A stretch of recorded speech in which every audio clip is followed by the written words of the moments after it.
पहला चैप्टर है वास्तविक संख्या। इसमें आपको क्या क्या चीज ध्यान रखना है?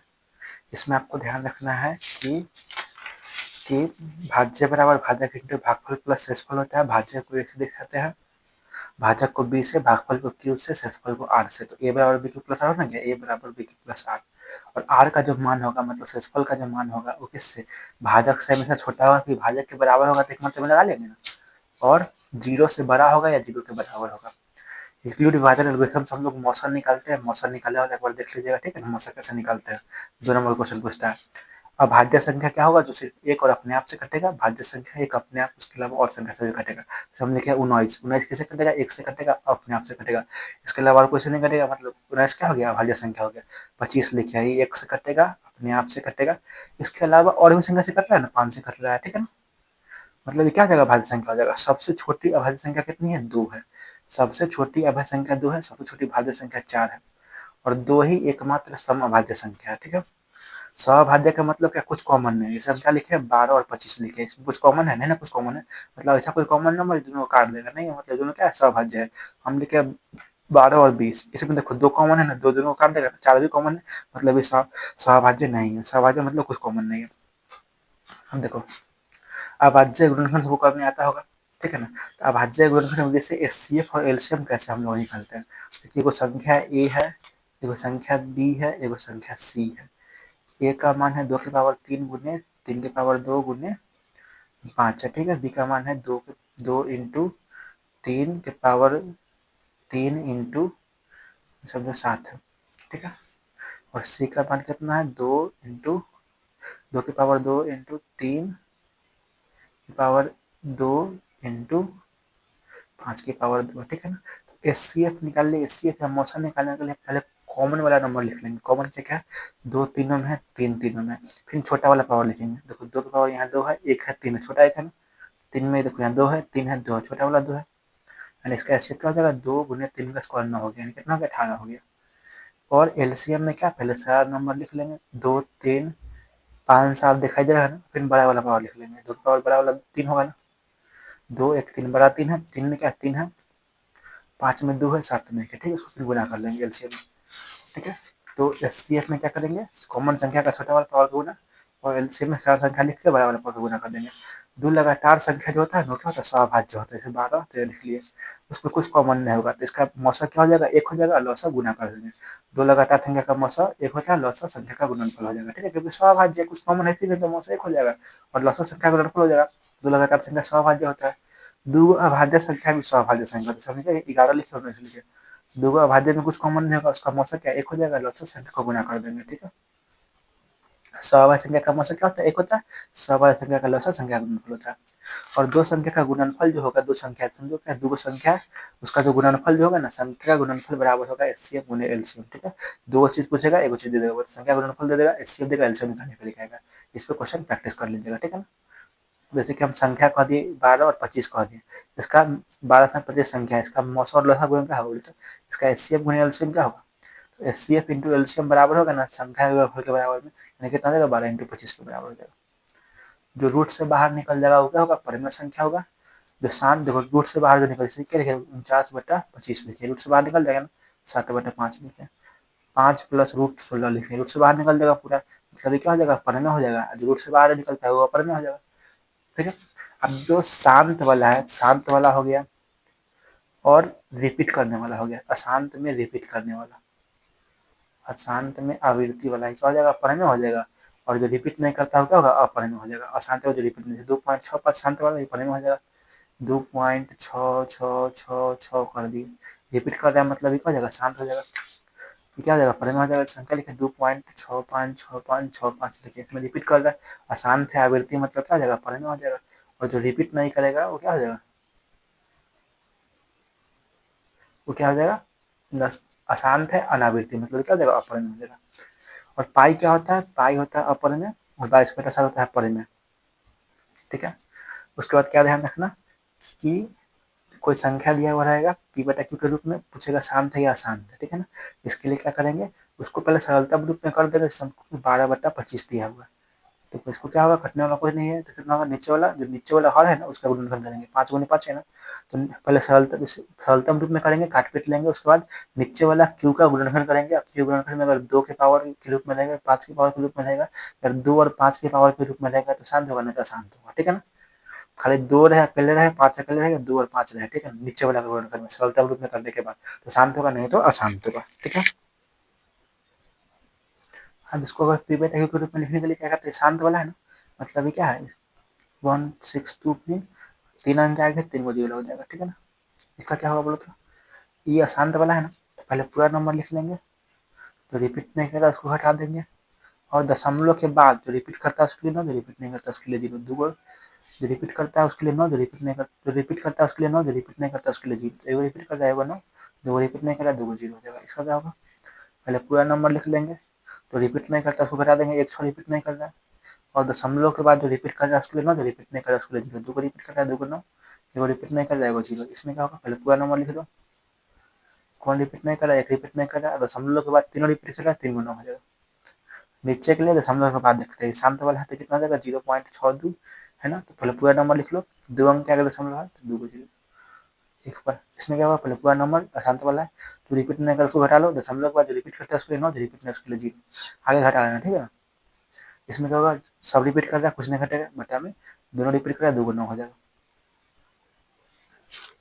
बहुपद में सबसे बड़ा घातांक क्या होगा, बहुपद का घात होगा, इसमें हम पूछे क्या, 2x की पावर 3 प्लस 6x की पावर 8 प्लस 9, इसमें क्या होगा, इसका सबसे बड़ा, इसका घातांक 3 है, इसका घातांक 8, इसका घातांक 0 है, अचर पद का घातांक कितना होता है, 0 होता है, अचर पद का घातांक 0 होता है, 9x की पावर 0 लिख सकते हैं ना, घातांक मतलब अचर के ऊपर कितना पावर है, ठीक है, अचर पद का घातांक 0 होता है, इसका घात कितना होगा, 8 हो जाएगा, ठीक है ना। और बहुपद में चर का जो पावर होता है वो पूर्ण संख्या होता है, जैसे 2 के पावर x की पावर -3 प्लस 6, ऐसा नहीं हो सकता, देखो चर की पावर यहाँ 1 है, यहाँ -3 है ना, तो -3 नहीं हो सकता है, चर का जो पावर होता है वो पूर्ण संख्या होता है, माइनस में नहीं हो सकता है, नेगेटिव नहीं हो सकता है, बट्टा में नहीं हो सकता है, ठीक है ना। तो अगर हम लिखेंगे 2 की पावर 2/3 प्लस 5, क्या बहुपद नहीं, क्योंकि चर के ऊपर जो पावर है वो पूर्ण संख्या होना चाहिए, बट्टा वाला नहीं होना चाहिए, माइनस वाला नहीं होना चाहिए, और नीचे भी नहीं होना चाहिए, अगर लिखेंगे 3x² प्लस 6/x, ये भी बहुपद नहीं हो सकता, क्योंकि अगर x को ऊपर ले जाएंगे तो कितना हो जाएगा, 6x की पावर -1 हो जाएगा। रैखिक बहुपद का व्यापक रूप क्या होता है, x प्लस बी, रैखिक बहुपद में घात कितना 1 होता है, द्विघात बहुपद में घात 2 होगा, व्यापक रूप x² plus bx plus c, त्रिघात बहुपद में घात 3, ax³ plus bx² plus cx plus d, इसका क्या हो जाएगा, व्यापक रूप हो जाएगा।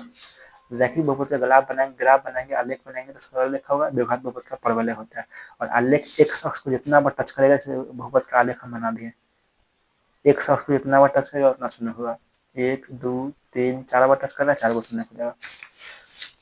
बहुपद का जितना घात होगा उतना अधिकतम शून्य हो सकता है, इसका घात 8 है तो इसका अधिकतम शून्य 8 हो सकता है। अब देखो रैखिक बहुपद का शून्य के निकालने के लिए बहुपद को 0 के बराबर करेंगे, देखो बहुपद दिया हुआ है कितना 4x प्लस 3, इसका शून्य के निकालना है, इसको 0 के बराबर कर दो, ठीक है ना, वहाँ से x का मान निकाल लो तो कितना हो जाएगा, 4x बराबर -3, x का मान -3 होना चाहिए, यही शून्य होगा बहुपद का। रैखिक बहुपद का शून्य निकालेंगे, रैखिक बहुपद को 0 के बराबर कर दो, यहाँ से x का मान निकालेगा तो कितना आएगा, -b/a आएगा, तो रैखिक बहुपद का शून्य होता है -b/a, ठीक है ना। और द्विघात बहुपद में 2 शून्य होगा अधिकतम, 2 शून्य को मान लेते हैं अल्फा और बीटा, अल्फा प्लस बीटा क्या होगा, -b/a, शून्य का योग, शून्य का गुणनफल c/a, 1/अल्फा प्लस 1/बीटा का मान क्या होगा, अल्फा बीटा एलसीएम लेंगे तो क्या होगा, अल्फा प्लस बीटा बचेगा ना, देखो 1/अल्फा प्लस 1/बीटा, एलसीएम लेंगे तो अल्फा बीटा, ऊपर क्या बचेगा, अल्फा बीटा प्लस अल्फा बचेगा, यानी कितना होगा, -b/a डिवाइड में c/a, ये से कर जाएगा, -b/c बचेगा ना, alpha square plus beta square पूछेगा, अल्फा प्लस बीटा का whole square minus 2 alpha beta कर देना। त्रिघात बहुपद का व्यापक रूप x³ plus bx² plus cx plus d, इसका 3 शून्य होगा ना, तीनों शून्य का योग कितना होगा, alpha plus beta plus gamma minus b/a, alpha beta plus beta gamma plus alpha gamma c/a, alpha beta gamma कितना होगा -d/a, और जब तीनों शून्य दिया हुआ रहेगा तो बहुपद कैसे निकालेंगे, x² minus alpha plus beta plus gamma x² x³ minus alpha plus beta plus gamma x² plus alpha beta plus beta gamma plus alpha gamma into x minus alpha beta gamma, formula में बैठा देंगे, ठीक है ना, सबका जैसे इसका मान -b/a तो -b/a रख देंगे। जब शून्य का दिया हुआ हो, ये फेमस चीज है, ठीक है ना, ये पूछता है, जब शून्य का दिया हुआ होगा द्विघात बहुपद का अल्फा और बीटा, तो बहुपद कैसे बनाएंगे, x² minus alpha plus beta x plus alpha beta से शून्य तुमको कितना दे दिया, 3 और -5 दे दिए, जैसे बहुपद कैसे बनाएंगे, x² माइनस शून्य का योग कितना होगा, -2 होगा, इंटू एक्स प्लस शून्य कितना होगा -15, 3 इंटू -5 कितना हो जाएगा X square plus 2x plus 15 -15 हो जाएगा, minus minus plus plus minus minus, ठीक है। अब पी एक्स को एक्स माइनस ए से भाग देंगे तो भागफल क्या है, देखो बहुपद है कितना एक्स स्क्वायर माइनस 3x, इसको हम कहेंगे कि एक्स माइनस 2 से भाग दो, तो क्या होगा शेषफल, शेषफल क्या होगा, भाजक को 0 के बराबर करेंगे तो एक्स का मान एक्स माइनस 2 से भाग दे रहे हैं, मतलब भाजक एक्स माइनस 2 है, यहाँ तो एक्स का मान कितना हो जाएगा 2 आ जाएगा ना, माइनस बराबर 0 करेंगे तो कितना हो जाएगा एक्स बराबर 2 आ जाएगा ना, और ये बहुपद में क्या कर देंगे, बहुपद समझो पी ऑफ एक्स है, इसमें एक्स की जगह कितना रख देंगे 2 रख देंगे, ठीक है। तो कितना हो जाएगा 2 का स्क्वायर 4 माइनस 6 माइनस 2 आ जाएगा ना। तो अगर पी एक्स को एक्स माइनस ए से भाग दे रहे हैं तो शेषफल क्या होगा, एक्स माइनस ए से एक्स का मान ए है ना, तो बहुपद में एक्स की जगह ए रख देंगे, जैसे इसमें बहुपद में एक्स माइनस 2 से भाग करना है तो शेषफल क्या है एक्स की जगह 2 आ गया तो एक्स की जगह 2 बहुपद में रख दिया, और x माइनस ए अगर पी एक्स का गुणन करना है, मतलब x माइनस ए से भाग देने पे शेषफल 0 आएगा, गुणनखंड तभी ना पूरा पूरा काट रहा है, तो x बराबर 1 पे बहुपद में 0 आ जाएगा ना, पी ऑफ ए 0 हो जाएगा, ठीक है ना। Alpha by beta plus beta by gamma निकालना है, अल्फा बीटा एलसीएम आ जाएगा, फिर उसे करेंगे alpha square plus beta square, LCM लेके कर लिए हैं, फिर इसको लिख सकते हैं alpha square plus beta square, alpha plus beta का स्क्वायर माइनस 2 अल्फा बीटा बटा अल्फा बीटा, फिर सबका मान रख देंगे। देखो बहुपद का मान निकालने पे क्वेश्चन आएगा तो क्या नहीं होगा, तो पी ऑफ एक्स बराबर 2x प्लस 3 है, तो अगर पी ऑफ माइनस 3 पूछेंगे तो एक्स की जगह -3 रख देंगे, ठीक है ना। और अगर पी एक्स इतना दिया हुआ है, क्यू एक्स इतना दिया हुआ है, P x into Q x का घात पूछेगा, गुना मतलब गुना, तो दोनों के घात को जोड़ देंगे 8 पंजे 13, अगर पी एक्स बटा क्यू एक्स का घात पूछेगा दोनों के घात को घटा देंगे 8 माइनस 5 3, ठीक है। दो चर वाले रैखिक समीकरण युग्म, इसका व्यापक रूप क्या होगा, a1x plus b1y plus c1 बराबर 0, a2x plus b2y plus c2 बराबर 0। a1 क्या है, पहला समीकरण में x का गुणांक, b1 पहला समीकरण में y का गुणांक, c1 पहला समीकरण का चरपद, a2 पहला दूसरा समीकरण में x का गुणांक, b2 दूसरा समीकरण में y का गुणांक, c2 दूसरा समीकरण का चरपद। अगर a1 बटा a2 बराबर b1 बटा b2 नहीं है, दोनों बराबर नहीं हुआ है, तो इसका आलेख कैसा बनेगा, प्रतिच्छेदी रेखा बनेगा, इसके पास एगो हल होगा, द्वितीय हल भी कर सकते हो इसको, इसका ग्राफ संगत मतलब इसके पास हल है, संगत का हल है मतलब संगत हो जाएगा। और ए1 बराबर ए1 बटा ए2 बराबर बी1 बटा बी2 बराबर नहीं है सी1 बटा सी2 के, तो इसका आलेख कैसा बनेगा, समांतर रेखा, इसका एक को हल नहीं होगा, इसको असंगत कहेंगे, ठीक है ना। और अगर ए1 बटा ए2 बराबर बी1 बटा बी2 बराबर सी1 बटा सी2 तीनों बराबर है, तो आलेख कैसे समांतर रेखा बनेगा, इसको संगत कहेंगे, आश्रित भी कहते हैं, इसका अनंत हल होगा। इसका 4 विधि होता है समीकरण को सॉल्व करने का। पहला होता है ग्राफीय विधि, जो 5 नंबर का आपका एग्जाम में पूछेगा, ठीक है। ग्राफीय विधि में दोनों का ग्राफ बना लेना, दोनों आलेख का, उसके बाद जो बिंदु कॉमन होगा दोनों आलेख में वो क्या होगा, उसका हल हो जाएगा। प्रतिस्थापन में क्या करेंगे, कोई एक चर के रूप, दोनों समीकरण में से कोई एक समीकरण को उठाएंगे, फिर एक चर के रूप में लिखेंगे, दो चर का मान दो समीकरण में डाल देंगे, वहाँ से एक का मान निकलेगा, फिर मान को कोई समीकरण में रख के दूसरे का मान निकाल लेंगे। विलोपन में चर के गुणांक को बराबर करेंगे, फिर उस समीकरण को जोड़ के घटा के ज्ञात कर देंगे, इसको बराबर किए गुणांक को, फिर वहां से निकाल लेंगे, ठीक है। वज्र गुणन का फॉर्मूला होता है, फॉर्मूला ज्ञात करने का तरीका भी है। एक्स के नीचे क्या आएगा, b1 से शुरू, b1 c1, अगर एग्जाम में बहुत पड़ गया बी से शुरू बी पे खत्म, b1 b2 के बाद क्या आएगा, b1 b2 के बाद c1 c2 आएगा, फिर c1 के बाद a1 a2 आएगा, फिर b1 b2, ठीक है ना। तो एक्स के नीचे क्या लिखा था है, b1 c2 minus b2 c1 बराबर y के नीचे c1 a2 minus c2 a1 बराबर एक के नीचे a1 b2 minus a2 b1, ठीक है ना। फिर सबका मान रख देना, फिर इसको इसके बराबर कर देना, इसको इसके बराबर करके एक्स और वाई का मान निकाल देना। द्विघात समीकरण का व्यापक रूप क्या हो जाएगा, X square plus B X plus C बराबर 0। इसका मूल निकालना है तो 3 विधि होता है ना, गुणनखंड विधि, पूर्णवर्ग विधि और द्विघात सूत्र वाला। तो गुणनखंड विधि में बीच वाला पद को तोड़ देना है, शून्य को निकालने के लिए क्या कर देंगे, 0 के बराबर कर देंगे, ठीक है ना। जैसे x square minus 5x plus 6 दिया है, हमको इसका शून्य को निकालना है, इसको 0 के बराबर कर देंगे। गुणनखंड विधि में क्या बीच वाला पद तोड़ते हैं, कितना छोटे का बोले तो जोड़ने पे माइनस 5x आना चाहिए, गुणा करने पे प्लस में 6x square, x square minus 3x minus 2x plus 6 होगा ना बराबर 0। कॉमन क्या आएगा, x कॉमन लेंगे तो कितना होगा, x माइनस 3 माइनस 2 कॉमन लेंगे तो कितना हो जाएगा, x माइनस 3 हो जाएगा ना बराबर 0। तो कितना हो जाएगा, x माइनस 2 और x माइनस 3 बराबर 0। अब यहाँ से x का मान कितना हो जाएगा, x माइनस 2 0 होगा तो x का मान कितना आ जाएगा 2, और x का मान यहाँ से 3 आ जाएगा ना, 2 को 0 करके x का मान यहाँ से 2 आ गया, x का मान यहाँ से 3 आ गया। शून्य को निकालने के लिए फॉर्मूला भी होता है, उसको द्विघात सूत्र या सीधा चले सूत्र कहते हैं। उसमें क्या होता है, x बराबर माइनस बी प्लस या minus B square minus 4c बटा 2a, इसको देखो B square minus 4ac root के अंदर है, मूल का प्रकृति बताता है कि मूल वास्तविक है काल्पनिक, इसलिए इसको विवेचक या वियुक्त कर भी कहते हैं, विवेचक या फिर वियुक्त कर भी कहते हैं। इसको लिख सकते हैं माइनस बी प्लस या माइनस डी बटा टू है, बी स्क्वायर माइनस 4ac की जगह पे डी लिख दिए। और अगर डी का मान 0 से कम है, मतलब डी का मान माइनस में है, तो रूट के अंदर माइनस आ गया, मतलब मूल कैसा होगा, वास्तविक नहीं होगा, मूल का प्रकृति कैसा है, वास्तविक नहीं है। और अगर डी 0 है तो मूल क्या होता है, वास्तविक होता है, दोनों मूल बराबर होता है, दोनों मूल कितना होगा, माइनस बी बटा टू है, माइनस बी बटा टू है, दोनों बराबर हो जाएगा। और डी का मान जब 0 से बड़ा होगा तो मूल क्या होगा, वास्तविक होगा और अलग अलग होगा। ठीक है, अब हम लोग करेंगे रिवीजन समांतर श्रेणी का। ठीक है, समांतर श्रेणी में क्या होता है, सेम चीज जोड़ते हैं सेम चीज घटाते हैं ना, तो पहला पद को ए कहते हैं, जो सेम चीज जोड़ रहे हैं घटा रहे उसको डी कहते हैं। ठीक है ना, डी का मान निकालने के लिए क्या करेंगे, कोई बाद लगातार पद में बाद वाला पद में से पहला वाला पद क्या कर देंगे, घटा देंगे। ठीक है ना, और एनवा पद कैसे निकाल सकते हैं, तो पूछेंगे हम 10वां पद क्या होगा, 10वां पद क्या होगा, ए प्लस नौ डी होगा। ठीक है ना, जब पद पूछेंगे डी के बगल में उतना घटा देंगे। ठीक है ना, A plus N minus one two D होता है इसका सामान्य पद का फॉर्मूला। ठीक है ना, और इन पदों का योग क्या होता है, N by two into two A plus N minus one into D, और अगर पहला पद अंतिम तक पद दिया हुआ है मतलब लास्ट टर्म तो N by two into A plus L. ठीक है, प्रथम एन प्राकृत संख्या का योग क्या होगा, N into N plus one by two, प्रथम एन सम संख्या का योग इंटू एन प्लस वन, प्रथम एन विषम संख्या का योग एन स्क्वायर, और एपी का सामान्य पद तुमको 3n प्लस 5 दिया हुआ है। ठीक है ना, तो पहला पद क्या हो जाएगा, एन की जगह 1 रख देंगे तो पहला पद वो आ जाएगा, दूसरा 10वां पद एन की जगह 10 रख देंगे, दूसरा पद एन की जगह 2 रख देंगे, और डी का मान निकालने के लिए कोई दो लगातार पद निकाल लो, जैसे ए1 निकाल लिया, ए2 निकाल लिया, बाद वाला में से पहले वाला घटा दो, ए5 ए6 निकालेंगे, 6 में से 5 घटा देंगे। ठीक है,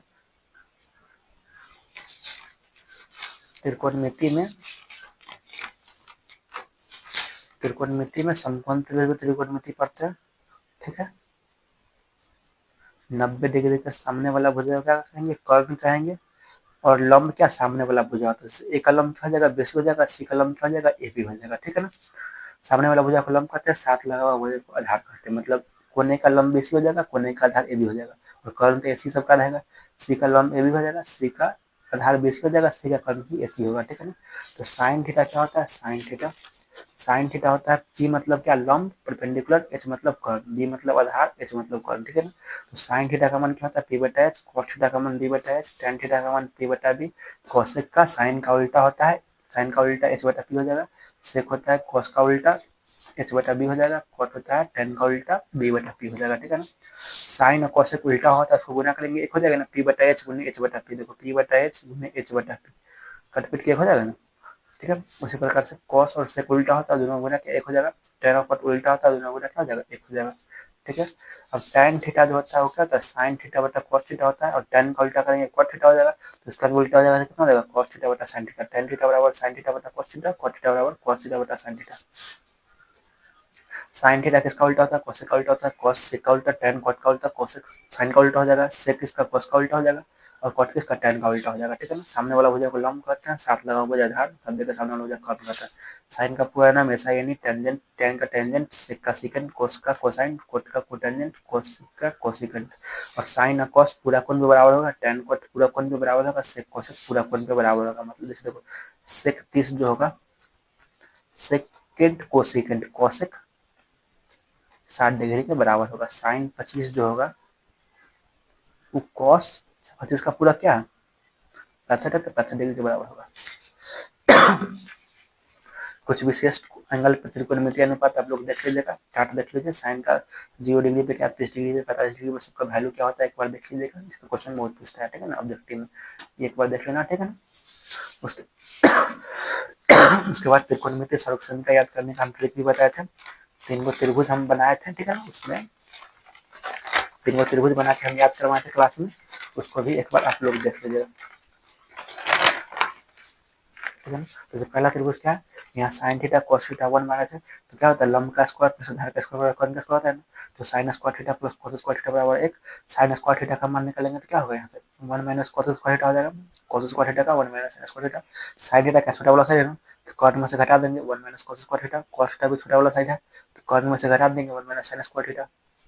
इसमें देखो इसमें क्या है, इसमें एक मान है tan या साइक होता है ना, आइडेंटिटी क्या बन जाएगा 1 प्लस tan स्क्वायर थीटा बराबर sec square theta, sec square theta का मान क्या होगा, कर्ण का स्क्वायर जो होगा क्या होगा, दोनों का स्क्वायर का जोड़ के बराबर होगा ना, कॉर्न का square 1 plus tan square theta, और sec square theta minus tan square theta क्या 1 होगा ना, और सेक थीटा क्या कॉर्न है ना, तो रूट के अंदर दोनों छोटा हो जाकर स्क्वायर को जोड़ देंगे, और टेन थीटा छोटा वाला साइड है तो रूट के अंदर बराबर से घटा देंगे, कॉर्न में से लंब का स्क्वायर घटा देंगे, सेक स्क्वायर थीटा माइनस 1, और टेन स्क्वायर थीटा क्या होगा बोले तो टेन स्क्वायर थीटा क्या होगा, सेक स्क्वायर थीटा माइनस 1 हो जाएगा। ठीक है, इसमें देखो तो 1 cosec theta cot theta, cosec theta कॉर्न पे है तो 1 प्लस कॉट स्क्वायर थीटा बराबर cosec square theta, cosec square theta में से कॉट स्क्वायर थीटा घटाएंगे क्या आएगा, कोसेक थीटा का मान क्या होगा, root 1 plus cot square theta, कॉर्न है नहीं, कॉट थीटा छोटा वाला साइड है तो root cosec square theta minus 1, और इसका स्क्वायर करेंगे तो रूट हो जाएगा कोसेक स्क्वायर थीटा माइनस 1। ठीक है, अब वृत्त चैप्टर में हमको क्या ध्यान रखना है कि वृत्त और रेखा के बीच में वृत्त 3 चित्र बनाता है ना, वृत्त के बाहर, एक वृत्त के परिधि पे, एक वृत्त के अंदर।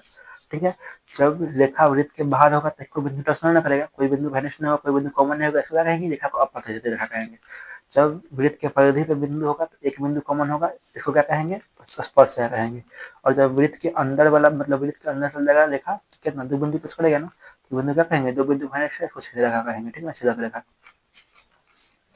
और वृत्त पे कितना होता है, अनंत बिंदु होता है, वृत्त पर अनंत बिंदु है ना तो अनंत स्पर्श रेखा खींच सकते हैं, और वृत्त के एक बिंदु से एक स्पर्श रेखा खींचेगा। ठीक है ना, स्पर्श रेखा वृत्त को एक बिंदु पे टच करेगा। ठीक है, स्पर्श बिंदु स्पर्श रेखा परिधि के जिस बिंदु पे टच कर रहा है उसको क्या कहेंगे, स्पर्श बिंदु कहेंगे। ठीक है, और स्पर्श रेखा और त्रिज्या के बीच में कितना बनता है, स्पर्श रेखा है। ठीक है, और समझो त्रिज्या है तो त्रिज्या रेखा पे कितना डिग्री कोण बनेगा, 90 डिग्री कोण बनेगा। बाह्य वृत्त और बिंदु, बिंदु जब वृत्त के अंदर रहेगा तो एक स्पर्श रेखा नहीं खींच सकते हैं, जब वृत्त बिंदु वृत्त के परिधि पे होगा तो एक स्पर्श रेखा खींच सकते हैं, और जब बिंदु वृत्त के परिधि के बाहर मतलब बिंदु बाह्य बिंदु रहेगा तो उसे 2 स्पर्श रेखा खींचेगा, दोनों का लंबाई क्या होगा, बराबर होगा, मतलब पी ए बराबर पी बी होगा। वृत्त के बाहर रहेगा बिंदु, 2 स्पर्श रेखा खींचेगा, दोनों का लंबाई क्या होगा, बराबर होगा। स्पर्श रेखा का लंबाई क्या होता है, बाह्य बिंदु और स्पर्श बिंदु के बीच का दूरी, यही क्या होता है, स्पर्श रेखा का लंबाई होती है। यहाँ पी ए है, पी बी है, दोनों क्या होगा, बराबर होगा। ठीक है, त्रिज्या के बीच का कोण मतलब देखो, और जब बाहर से बिंदु बनेगा ना, त्रिज्या समझो ये है। ठीक है ना, त्रिज्या केंद्र है तो केंद्र और परिधि को मिलेगा त्रिज्या हो जाएगा। ठीक है, तो यहाँ त्रिज्या स्पर्श के बीच में 90 डिग्री बनेगा, यहाँ 90 डिग्री बनेगा, और त्रिज्या के बीच का कुछ कोण बनेगा, स्पर्श के बीच कुछ कोण बनेगा, जिसमें क्या होता है, संपूरक कोण होता है। मतलब अगर यहाँ बन रहा है 60 डिग्री तो यहाँ कितना बनेगा, 120 डिग्री बनेगा। क्योंकि त्रिभुज बना है ना, अच्छा त्रिभुज में चारों कोण के अनुसार होता है, तो 90 90 180, दोनों का दर्द क्या होगा, 180 होगा। ठीक है, त्रिभुज में क्या ध्यान रखना, सर्वांगसम मतलब क्या, त्रिभुज का भुजा और कोण बराबर हो जाएगा, समरूप में भुजा का अनुपात बराबर होता है। सर्वांगसम का चिन्ह देख लो, बराबर ऐसे रहेगा। ठीक है, समरूपता का चिन्ह ऐसे रहेगा। जितना भी वर्ग होता है, समबाहु त्रिभुज होता है, वे सब समरूप होता है। समरूप त्रिभुज में क्या होता है, संगत भुजा का अनुपात और संगत कोण क्या होता है, बराबर होता है। थेल्सफर में क्या करता है, थेल्सफर में क्या करता है, थेल्सफर में कहता है कि यदि कोई त्रिभुज है, उसके एक भुजा के समांतर अगर रेखा खींचे, जैसे त्रिभुज एबीसी है, एक भुजा बीसी है, उसके समांतर अगर एक रेखा खींच दिए, डी बीसी के समानांतर अगर रेखा डी खींच दिए हमें, बीसी के समानांतर डी खींच दिए, तो अन्य जो 2 भुजा बचेगा वो एक के अनुपात में बटेगा, मतलब ए डी बटा डी बी बराबर होगा ए ई बटा इस। ठीक है ना, या फिर इसको जैसे अनुपात लेंगे उसी अनुपात लेना पड़ेगा तो बराबर हो जाएगा। जैसे ए बी बटा ए डी किसके बराबर होगा, ए बी लिए है पूरा, तेनों जैसे लेंगे, ए डी लिए तेन ए लेंगे। ठीक है, और थेल्स प्रमेय का विलोम क्या होता है, थेल्स प्रमेय का हम लोग समान मतलब आधारभूत समानुपातिक प्रमेय भी कहते हैं। इसका विलोम क्या कहता है कि अगर एगो त्रिभुज में अगर हम एगो लाइन खींचे जो 2 भुजा को एक अनुपात में बांट रहा है, मतलब पी क्यू क्या कर रहा है, ए बी और ए सी को एक अनुपात में बांट रहा है, मतलब ए पी बटा पी बी बराबर है ए क्यू बटा क्यू सी। तो इसमें क्या होगा, जो अगर कोई भुजा अगर कोई रेखाखंड त्रिभुज के 2 भुजा को एक अनुपात में बांट रहा है तो तीसरा भुजा क्या होगा, समांतर होगा। क्या होता है, थेल्स प्रमेय का विलोम होता है। ठीक है, समरूपता एक कसौटी होता है, तीनों कोण बराबर होगा या तीनों भुजा का अनुपात बराबर होगा, या फिर 2 गो भुजा का अनुपात उसके बीच वाला कोण बराबर होगा, या फिर 2 कोण बराबर होगा, त्रिभुज का समरूप होता है। समरूप त्रिभुज का क्षेत्रफल का अनुपात क्या होता है, स्क्वायर में होता है, भुजा के अनुपात के स्क्वायर क्या होता है। ठीक है, चारों अनुपात 16 अनुपात 25 होगा। ठीक है, क्षेत्रफल में स्क्वायर हो जाता है, बाकी सब में नॉर्मल होता है। शीर्षलंब भुजा परिमाप माध्यिका सबका अनुपात क्या होता है, सेम होता है। जैसे भुजा का अनुपात 9 अनुपात 7 होता है, क्षेत्रफल कितना है, 81 अनुपात 49। शीर्षलंब परिमाप माध्यिका बाकी सब उसी का अनुसार रहेगा। और समकोण त्रिभुज में क्या पाइथागोरस प्रमेय लगता है ना, 90 के सामने कर्ण, कर्ण बड़का भुजा। ठीक है ना, इसको पी और बी किसी को मान सकते हैं, बड़का भुजा का मान निकालना होगा, छोटका भुजा के स्क्वायर को जोड़ देंगे, और अगर छोटका भुजा का मान निकालना है तो बड़का भुजा कौन में से घटा देंगे, यानी H square minus B square और H square minus B square.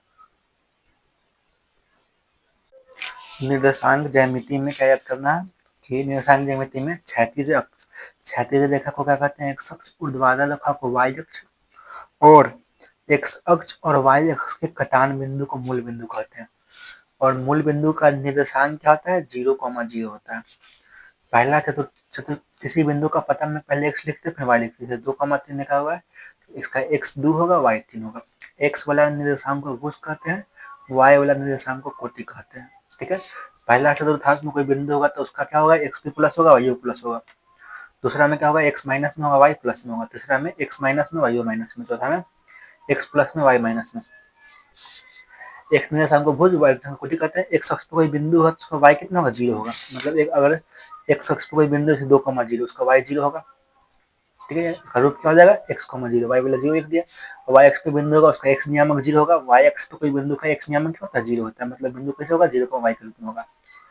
मूल बिंदु का निर्देशांक कितना होगा, 0,0 होगा। और दो बिंदु है उसका बीच का दूरी क्या होता है, जैसे एगो बिंदु ये है, एगो बिंदु ये है। ये बिंदु का नियामक कितना है, x1 y1। ये बिंदु का नियामक है x2 y2। ये दोनों का बीच का दूरी क्या होगा, ये दोनों का बीच का दूरी होगा √(x1 - x2 का स्क्वायर प्लस y1 - y2 का स्क्वायर। अगर तीन बिंदु संरेखी मतलब तीनों एक ही रेखा में है, जैसे ए बी सी एक ही रेखा में, तो A B plus B C बराबर ए सी होगा। और तीन बिंदु संरेखी होगा तो जो क्षेत्रफल बनेगा तीनों बिंदु से त्रिभुज बनेगा। ए बी से जो त्रिभुज बनेगा उसके 0 बनेगा, क्या कोई जगह नहीं है त्रिभुज में। और त्रिभुज का क्षेत्रफल का फॉर्मूला क्या होता है, अगर एगो त्रिभुज ए बी सी है, उसका ए नियामक x1 y1 है, x2 y2 x3 y3। क्षेत्रफल क्या होता है, 1/2 into x1 into y2 minus y3 plus x2 y3 minus y1 plus x3 y1 minus y2। 23, 31, 12। ठीक है, और दूरी हमेशा क्या तो धनात्मक होता है। अगर देखो एक्स अक्ष दूरी क्या होता है, जैसे हमको बिंदु दिया -2,3, इसका एक्स अक्ष दूरी क्या होगा, 3 होगा। इसका भुज 2 है, कोटि भुज कितना है, इसका भुज बिंदु दिया -2,3, इसका भुज होगा -2, कोटि 3 होगा। भुज एक्स वाला यानी -2 हो गया, कोटि वाई वाला मतलब 3 हो गया। एक्स अक्ष दूरी क्या होगा, वाई वाला नियामक यानी कि 3 होगा। और वाई अक्ष दूरी क्या होगा, वाई अक्ष दूरी एक्स वाला होगा, यानी कितना हो जाएगा, 2 हो जाएगा। -2 नहीं 2 होगा, क्योंकि दूरी हमेशा प्लस में होता है। मूल बिंदु से दूरी क्या होता है, जैसे इसका मूल बिंदु से दूरी निकालना होता है, क्या करेंगे, रूट के अंदर एक्स वाला का स्क्वायर कर देंगे प्लस वाई वाला का स्क्वायर कर देंगे, x square plus y square. विभाजन सूत्र क्या होता है, अगर कोई बिंदु है ए कमा बी है, ठीक है, और इस बिंदु को एगो बिंदु पी है जो m अनुपात n में बांट रहा है, तो बिंदु का पी का x कितना होगा, पी का y कितना होगा। पी का x होता है mx2 plus nx1 by m plus n, P का y होता है my2 plus ny1 by m plus n। मध्य बिंदु का सूत्र क्या होता है, मध्य बिंदु का सूत्र क्या होता है, अगर कोई एगो लाइन है ए बी, इसके बीच में अगर p है, ठीक है, तो p का x कितना होगा, p का y कितना होगा। एक नियामक समझो x1 y1 है और p का नियामक है x2 y2, तो p का नियामक क्या होगा, x1 प्लस x2। p का नियामक में p का x कितना होगा, x1 plus x2 y2, y होगा y1 प्लस y2 y2। केंद्रक क्या होता है, केंद्रक त्रिभुज में अगर तीनों शीर्ष का नियामक दिया हुआ है तो केंद्रक का x कितना निकालेंगे, x1 plus x2 plus x3 y3, और केंद्रक का y होगा y1 plus y2 plus y3 y3। वृत्त से संबंधित क्षेत्रफल में पहले देखो त्रिज्या क्या होता है। त्रिज्या होता है वृत्त के केंद्र और परिधि के बीच की दूरी, ठीक है ना। वृत्त के केंद्र और परिधि के बिंदु को मिलाने वाले रेखा को क्या कहेंगे, त्रिज्या कहेंगे। ठीक है, त्रिज्या को आर से दिखाते हैं। जीवा क्या होता है, जीवा परिधि के दो बिंदु को जो मिलाएगा उसको क्या कहेंगे, जीवा कहेंगे। परिधि के दो बिंदु को मिलाने वाला रेखा जीवा होता है। और जो जीवा केंद्र से पास करेगा, जो जीवा वृत्त के केंद्र से पास करेगा उसको क्या कहेंगे, व्यास कहेंगे। और व्यास सबसे बड़ी जीवा होता है, ठीक है। और व्यास जो होता है वृत्त को दो बराबर भाग में बांट देता है। उसके बाद देखो चाप क्या होता है, चाप जो होता है परिधि के भाग को हम लोग चाप कहते हैं, ठीक है ना। एक परिधि का भाग ए और बी ले लिए, क्या होगा, चाप हो गया, चाप ए बी। ठीक है, चाप समझो केंद्र पे कुछ कोण बना रहा है, थीटा। तो चाप का मान हम निकाल सकते हैं ना, चाप क्या होगा, थीटा बटा 360 इंटू 2 पाई, क्योंकि परिधि का भाग है। और त्रिज्या खंड क्या होता है, त्रिज्या का बीच का जगह, ठीक है ना। त्रिज्या के बीच में जितना एरिया है ना, क्षेत्रफल, त्रिज्या खंड क्षेत्रफल का भाग हो गया। त्रिज्या खंड निकालने का फॉर्मूला क्या होता है, थीटा बटा 360 इंटू पाई स्क्वायर। और जो व्यास होता है वो त्रिज्या का दुगना होता है। अगर व्यास है 10 मीटर, त्रिज्या कितना 5 मीटर होगा। त्रिज्या 20 मीटर, व्यास कितना हो जाएगा, 40 मीटर हो जाएगा। ठीक है, और वृत्त का क्षेत्रफल कितना है, पाई स्क्वायर, वृत्त का परिधि 2 पाई। ठीक है, क्षेत्रफल मतलब अंदर कितना लग गया, परिधि मतलब बाउंड्री। अर्धवृत्त क्या होगा, अर्धवृत्त का परिधि क्या होगा, अर्धवृत्त का परिधि होगा pi R plus 2r, R common लेंगे कितना पाई प्लस 2 हो जाएगा, क्षेत्रफल आधा हो जाएगा वृत्त का पाई स्क्वायर बाई 2। चतुर्थांश का मतलब क्या होता है, चतुर्थांश मतलब वृत्त का अगर चार गो अंश चार गो टुकड़ा कर देंगे ना, एक अंश को क्या कहते हैं चतुर्थांश कहते हैं। वृत्त के केंद्र पे कितना कोण बनता है, 360 डिग्री बनता है। तो प्रत्येक चतुर्थांश में 90 बनेगा, मतलब एक चतुर्थांश में कितना कोण बनेगा, 90 बनेगा। अब चतुर्थांश का क्षेत्रफल निकालना है, मतलब त्रिज्या खंड है, त्रिज्या खंड इसका थीटा कितना है, 90 डिग्री है। देखो त्रिज्या खंड इसमें एंगल कितना बनेगा, 90 डिग्री बनेगा। ठीक है, तो थीटा का जगह 90 रख देंगे तो कितना आएगा बोले तो त्रिज्या खंड है 90/360 इंटू पाई आर स्क्वायर, यानी कितना 1/4 इंटू पाई आर स्क्वायर, यानी कितना हो जाएगा पाई आर स्क्वायर बाई 4 हो जाएगा चतुर्थांश का क्षेत्रफल।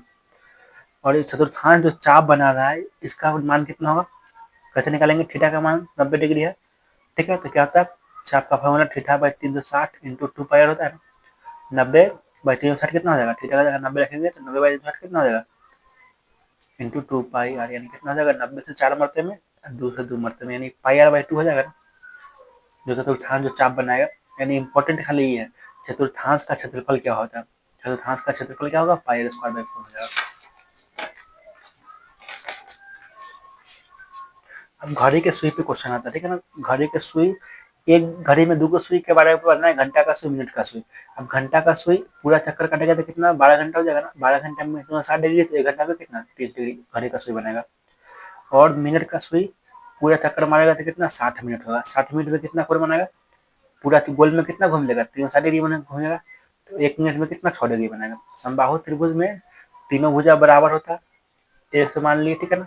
इसका जो शीर्ष लंब कितना होता है, शीर्ष लंब इसका होता है √3/2 ए, मतलब समबाहु त्रिभुज का ऊंचाई। इसका क्षेत्रफल कितना होगा √3/4 ए स्क्वायर। एक चक्कर में पहिया कितना दूरी तय करता है, जितना उसका परिधि होगा उतना ही दूरी तय करेगा चक्कर से। गाड़ी का पहिया है वो एक चक्कर में कितना दूरी तय करेगा, जितना उसका परिधि होगा, ठीक है ना। तो क्षेत्रफल और वृत्त का क्षेत्रफल, दो क्षेत्रफल है, वृत्त का क्षेत्रफल का अनुपात 9:16 है, तो उसका त्रिज्या का अनुपात क्या होगा 3:4 होगा। और 2 वृत्त है उसका में त्रिज्या का अनुपात कितना दिया हुआ है 3:4 दिया हुआ है, क्षेत्रफल का अनुपात कितना होगा 9:16 हो जाएगा। अगर 2 वृत्त है त्रिज्या का अनुपात 5:7 दिया है, त्रिज्या का क्षेत्रफल का अनुपात कितना हो जाएगा 5 का स्क्वायर 25 और 7 का स्क्वायर 49, यानी कि त्रिज्या के स्क्वायर होता है, त्रिज्या का जो अनुपात है 2 वृत्त का, उस क्षेत्रफल का अनुपात उसके स्क्वायर के बराबर होता है। घनाभ का संपूर्ण पृष्ठीय क्षेत्रफल कितना होता है, मतलब पूरा पृष्ठ के 6 पृष्ठ होता है ना, क्या होता है 2 into L B plus B S plus H L. L मतलब क्या लंबाई, बी मतलब चौड़ाई, एच मतलब ऊंचाई। इसका वक्र में क्या करेंगे 6 जब इनको हटा देंगे तो कितना होता है 2 into B H plus H L. अगर एच कॉमन ले लेंगे तो क्या होगा 2 इंटू एच बाहर निकल जाएगा, बी प्लस एल हो जाएगा। आयतन होता है एल बी एच, विकर्ण होता है L square plus B square plus H square, ठीक है। घन में क्या होता है लंबाई चौड़ाई ऊंचाई तीनों बराबर होता है, उसको ऐसे दिखाते हैं। इसका संपूर्ण पृष्ठीय क्षेत्रफल क्या होगा 6 इंटू 6 ए स्क्वायर। वक्र में क्या करेंगे ऊपर वाले नीचे वाला हटा देंगे तो 4 पृष्ठ बचेगा 4 ए स्क्वायर। आयतन होता है ए क्यूब, विकर्ण होता है √3 इंटू एम। बेलन में क्या होता है, बेलन का वक्र पृष्ठीय क्षेत्रफल कितना हो गया 2 पाई आर एच, संपूर्ण पृष्ठीय क्षेत्रफल 2 पाई आर एच प्लस वक्र में क्या खाली घुमल का आएगा, संपूर्ण में ऊपर वाला भी जोड़ा जाएगा नीचे वाला भी जोड़ा जाएगा, 2 pi R H plus 2 pi R square, 2 pi common लेंगे कितना एच प्लस आर हो जाएगा। आयतन कितना होता है पाई आर स्क्वायर एच होता है।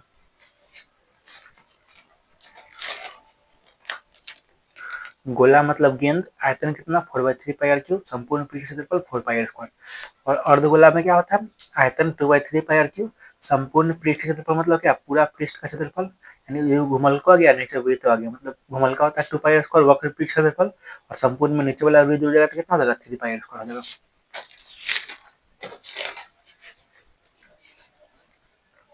शंकु में क्या होता है, शंकु में इसका आर त्रिज्या दिखाते हैं, एच मतलब क्या ऊंचाई, और एल मतलब तिर्यक ऊंचाई टेढ़ा का ऊंचाई, ठीक है ना। और एल का मान निकालेंगे, समकोण त्रिभुज बन रहा है ना, तो एल का मान कितना होगा √, H square plus R square हो जाएगा, ठीक है। और एच का मान निकालेंगे, एच छोटा वाला साइड है तो L square minus R square, R का मान √, L square minus H square, ठीक है ना, कर्ण में से घटा दिए पाइथागोरस थ्योरम लगा दिए। संपूर्ण पृष्ठीय क्षेत्रफल वक्र इसका कितना होगा घुमल का पाई आर एल, संपूर्ण में नीचे वाला वृत्त जोड़ेंगे तो कितना होगा pi R L plus pi R square, pi R को मिलेंगे एल प्लस आर हो जाएगा। आयतन क्या होता है 1/3 पाई आर स्क्वायर एच। सांख्यिकी में पहले परिसर निकालने के लिए क्वेश्चन पूछेगा, तो परिसर क्या होता है उच्चतम मान माइनस निम्नतम मान, ठीक है ना, सबसे बड़ा वाला मान में से छोटा वाला मान क्या कर देंगे घटा देंगे, ठीक है। परिसर में क्या होता है उच्चतम मान माइनस न्यूनतम मान हो जाएगा।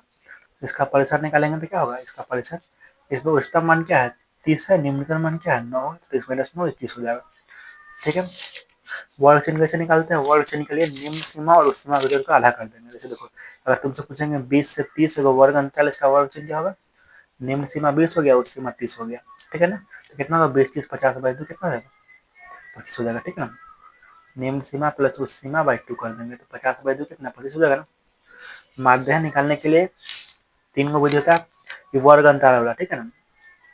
अगर यथा प्राप्त आंकड़ा वर्गीकृत बराबर माध्य कैसे निकलता है वो पता है। यथा प्राप्त रहेगा, सब संख्या को जोड़ देंगे, जैव संख्या उसे भाग कर देंगे। और अगर क्या कहता है, प्रत्यक्ष विधि से माध्य कैसे निकालेंगे? वर्ग अंतराल के रूप में रहेगा तो सिग्मा एफ आई एक्स आई बटा सिग्मा एफ आई प्रत्यक्ष विधि से। कल्पित माध्य विधि का फॉर्मूला क्या होता है? A plus sigma F I D I बटा सिग्मा एफ आई। पग विचलन विधि में A plus sigma F I Y बटा sigma F I into S, ठीक है ना। देखो, प्रत्यक्ष विधि में क्या तुमको दिया हुआ रहेगा? इन्हें दिया हुआ रहेगा वर्ग अंतराल, वर्ग अंतराल रहेगा। इधर क्या बारंबारता तुमको दिया हुआ रहेगा। तुम पहले क्या निकालना? वर्ग चिन्ह निकाल लेना। वर्ग चिन्ह मतलब एक्स आई, फिर एफ आई एक्स आई निकाल लेना, दोनों गुना करके एफ आई एक्स आई वाला गुना करके, फिर इसका सिग्मा ले लेना एफ आई एक्स आई बटा सिग्मा एक्स का एफ आई, फिर डिवाइड कर देना, ठीक है ना। और कल्पित माध्यम में क्या करते हैं? A plus sigma F I D I बटा sigma F I. D I जो होता है विचलन होता है, डी आई का मान जो होता है एक्स आई में से ए घटाते हैं, ठीक है ना। और पग विचलन विधि का A plus sigma F I U I बटा sigma F I into S, ठीक है। देखो, एफ आई एक्स आई मतलब वर्ग चिन्ह हो गया, यू आई का मान निकलने का तरीका बताया ना। ये क्या होता है? ये मतलब कल्पित माध्य, वर्ग चिन्ह के जो बीच में है ना, ये होगा। देखो 1 2 3 4 5 ये हो गया, इसके सामने 0, ऊपर -1 -2, ऊपर माइनस में, नीचे प्लस में, ठीक है ना। यू आई का फॉर्मूला क्या होता है? एक्स आई माइनस ए बटा एच। यू आई का फॉर्मूला क्या होता है? एक्स आई माइनस ए बटा एच, ठीक है। यही आपको एग्जाम में यूज करना है, पग विचलन विधि वाला। उसके बाद देखो क्या है, माध्य का फॉर्मूला क्या होता है? L plus N by two minus C F बटा एफ इंटू एच, ठीक है ना। L plus N by two minus C F बटा एफ इंटू एच। एल मतलब क्या होता है? तो माध्य निकालने के लिए पूछेगा, सबसे पहले आपको क्या जाना है? सबसे पहले आपको क्या करना है? सबसे पहले आपको संचय बार अमरता लिख देना, संचय बार अमरता लिख लिए, फिर क्या माध्यक वर्ग खोजना है। माध्यक वर्ग निकालने के लिए एन का मान देखो, एन मतलब क्या? एफ आई वाला को जोड़ दिया, फिर अंतिम में जो संचय बार अमरता है ना, सबको जोड़ के 30 आया है ना, 30 आया, 30 एन बाई टू निकालो, 30 का था 15 हो गया, 15 से ठीक बड़ी वाली संचय बार अमरता को नहीं से 15 से बगल वाला वन, तो इसका जो वर्ग अंतर होगा वही क्या होता है? माध्यक वर्ग होता है। एल मतलब माध्यक वर्ग का निम्न सीमा लिख लेंगे। इन बाई टू अभी देखबे किया, इनका मान 30 था ना, सिग्मा एफ आई, उसका आधा कर लिया। सी एफ मतलब क्या? माध्यक वर्ग से ठीक पहले वाला वर्ग का संचय बना हुआ था।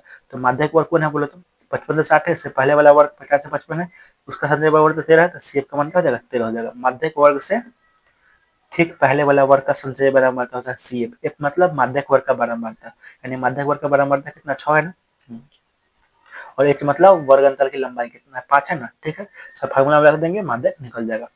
बहुलक का फार्मूला क्या होता है? L plus F one minus F zero बटा two F one minus F zero minus F two into H, ठीक है। देखो, जैसे बहुलक निकालने के लिए क्या करेंगे? पहले बहुलक वर्ग खोजेंगे, जिसका बारंबारता सबसे ज्यादा है वही क्या हो जाएगा? बहुलक वर्ग हो जाएगा। इससे बारंबारता सबसे ज्यादा किसका? 61 का है, 61 क्या हो जाएगा? बहुलक वर्ग हो जाएगा।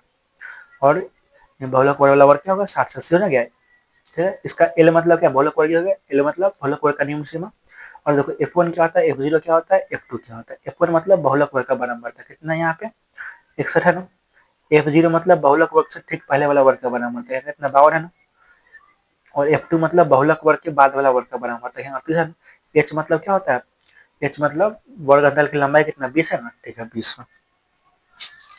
और माध्य माध्यक बहुलक में क्या संबंध होता है? बहुलक बराबर होता है 3 माध्यक माइनस 2 माध्य, ठीक है।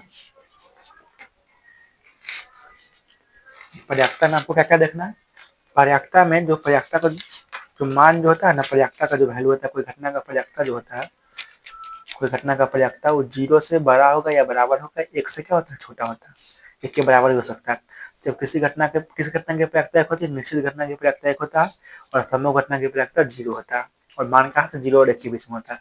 और कोई घटना के होने की पर्याप्तता, कोई घटना के नहीं होने की पर्याप्तता का जोड़ कितना होता है? 1 होता है। दोनों को पूरा घटना कहते हैं। अगर किसी घटना को होने की पर्याप्तता निकालेंगे तो कितना? 1 minus P of E dash हो जाएगा ना, पी ऑफ ई डैश बराबर 1 माइनस पी ऑफ ई। जैसे तुमसे हम पूछेंगे पी ऑफ ई बराबर कितना है? 3/5 है, तो पी ऑफ ई डैश कितना होगा? 1 में से घटा देंगे ना, या फिर 3/5, 5 में से 2/3, 5 बच ना गया, ठीक है। या फिर 1 में से घटा दो। किसी घटना की होने की पर्याप्तता है 0.42, तो घटना के नहीं होने की पर्याप्तता क्या होगा? 1 में से घटा दो, इसको घटाएंगे तो कितना आएगा? 0.58 हो जाएगा ना। ताश के पत्ता के बारे में देख लेते हैं। ताश में कितना 52 पत्ता होता है, 26 को करिया 26 को लाल। काला में कौन कौन होता है, हुकुम होता है, चिड़ी होता है। 13 को हुकुम, 13 को चिड़ी। 26 में लाल, 26 को लाल होता है, पान और ईट होता है। ताश 52 को पत्ता, 52 में 26 को करिया 26 को लाल। करिया में 13 को हुकुम, 13 को चिड़ी। लाल में 13 को पान, 13 को ईट। ठीक है, 13 को सब में क्या पता होता है, 1 से लेकर 10 तक नंबर लगेगा, एक को क्या कहते हैं, फिर बादशाह बेगम गुलाम, बादशाह बेगम गुलाम को क्या कहते हैं, फेस काट कहते हैं। और एक सिक्का को उछालेंगे तो क्या कर सकता है, हेड टेल दो चीज आ सकता है। दो सिक्का को उछालेंगे तो क्या कुल समय परिणाम कितना होगा, 2 की पावर 2 यानी 4 हो जाएगा। देखो 4 यहाँ लिखे हुए हैं ना। 3 सिक्का को उछालेंगे तो कितना हो जाएगा, एक बार में 2, 3 बार उछाले 2 की पावर 3, 8 हो जाएगा। 8 यहाँ हम लिख दिए, ठीक है। और अगर 10 सिक्का को उछालेंगे तो 10 सिक्का को एक बार में 2 गएगा, 10 बार फेंके मतलब 2 की पावर 10 हो गया। और एक पासा को फेंकेंगे तो कुल समय परिणाम 6 होगा। 2 पासा को फेंकेंगे तो 2 बार फेंके तो एक बार में 6, 6 की पावर 2। 10 बार पासा फेंकेंगे तो कितना होगा, एक बार में 6 आएगा, 10 बार फेंकेंगे 6 की पावर 10 हो गया, ठीक है। और किसी घटना की प्रयाक्ता कैसे निकालते हैं, जिसका प्रयाक्ता निकालना है वो कितना बार है और नीचे कुल कितना बार है, ठीक है ना। जैसे कि हम लोग पासा फेंके हैं तो एक पासा में 1 2 3 4 5 6 ना सकता है। इसमें हम तुमसे पूछेंगे सम संख्या का प्रयाक्ता क्या है, तो सम संख्या क्या हुआ है, 2 4 6 3 गो है ना, 3। कुल कितना 6 गो है ना। तो ऊपर जितना जिसके प्रयाक्ता पूछे वो कितना बार है, नीचे कुल कितना बार। इनमें भाज्य संख्या कितना होगा, 2 और 6, 2 3 5 अभाज्य संख्या है ना, मतलब अभाज्य संख्या का भी 3/6 होगा। भाज्य संख्या कौन कौन है, 4 और 6 भाज्य संख्या है ना, तो इसका भाज्य संख्या कितना होगा, 2/6 हो जाएगा, ठीक है। सम संख्या विषम संख्या भी 3 गो है ना, 1 3 5, ठीक है, तो 3/6 हो जाएगा।